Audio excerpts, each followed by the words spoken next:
Konstitusiya və suverenlik çərçivəsində müstəqilliyimizin 107-ci ilinə həsr olunmuş velo yürüyüş təşkil olunub. Tədbir çərçivəsində 300-dən çox insan qüvvəsini sınayıb.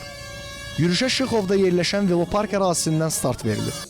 İştirakçılar Azərbaycan Respublikasının üçrəngli bayraqlarını daşıyan Zəfər Yolu Motosikletçilər qrupunun müşayiəti ilə Bibi Heybət məscidi, Su İdmanı sarayı, Dövlət Bayrağı meydanı marşrutu üzrə hərəkət ediblər. İştirakçılar finişdə böyük coşqu ilə qarşılanıblar. Velosipedi idman növü kimi inkişaf etdirməklə yanaşı, həm də nəqliyyat vasitəsi kimi geniş istifadə olunması üçün çalışdıqlarını söyləyən Azərbaycan Velosiped İdmanı Federasiyasının birinci vitse-prezidenti Sahib Ələkbərov, gələn il ölkəmizdə yenidən Tur de Azərbaycan yarışının bərpa edilməsi istiqamətində danışıqların aparıldığını söyləyib.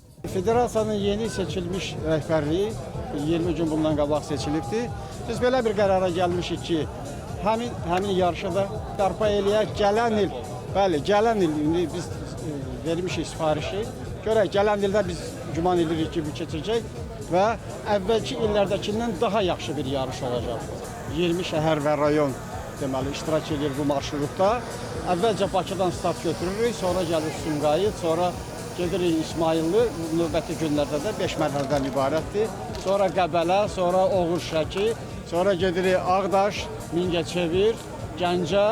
Gəncədən sonra gedirik üzü Qarabağa tərəf və finiş azad olunmuş ərazilərdən keçməklə Xankəndi. Ondan sonra gedirik finiş xəttimiz olacaq inşallah Şuşada. Əlil velosipedçilərə dəstək İctimai Birliyinin sədr müavini Bəhlul Əliyev yürüyüşü yüksək qiymətləndirib. Biz hər daim bu yürüyüşlərə qatılırıq. Bu gün də 28 may Azərbaycan Respublikasının müstəqilliyi günü ilə bağlı bu yürüyüş möhtəşəm oldu. Əməyi keçən, əziyyəti keçən hər kəsə təşəkkür edirəm. Və mən bütün sizin vasitənizlə Azərbaycan xalqına, Azərbaycanlıyam deyən hər kəsi həm müstəqilliyimiz əbədi olsun, həm bayramımız mübarək olsun deyirəm və bugünkü bu yürüyüşümüzü də şəhidlərimizə ərmağan edirəm. Tədbirin ərsəyə gəlməsində Regional İnkişaf İctimai Birliyinin könüllülərinin əvəzsiz rolu olub. Könüllülərdən Eyyub Balabəyov öz fikirlərini söyləyib. Regional İnkişaf İctimai Birliyinin könüllüsü və bir gənc olaraq 28 may müstəqillik gününə həsr olunmuş bu yürüyüşdə iştirak etmək olduqca qürur vericidir. Ekoloji təmiz bu nəqliyyat vasitəsinin təbliğinə, gənclərin idmana olan marağının artırılmasına və asudə vaxtlarını səmərəli keçirilməsinə xidmət edən bu idman tədbiri hər birimizə xoş təəssürat və bayram əhval-ruhiyyəti buraxdı.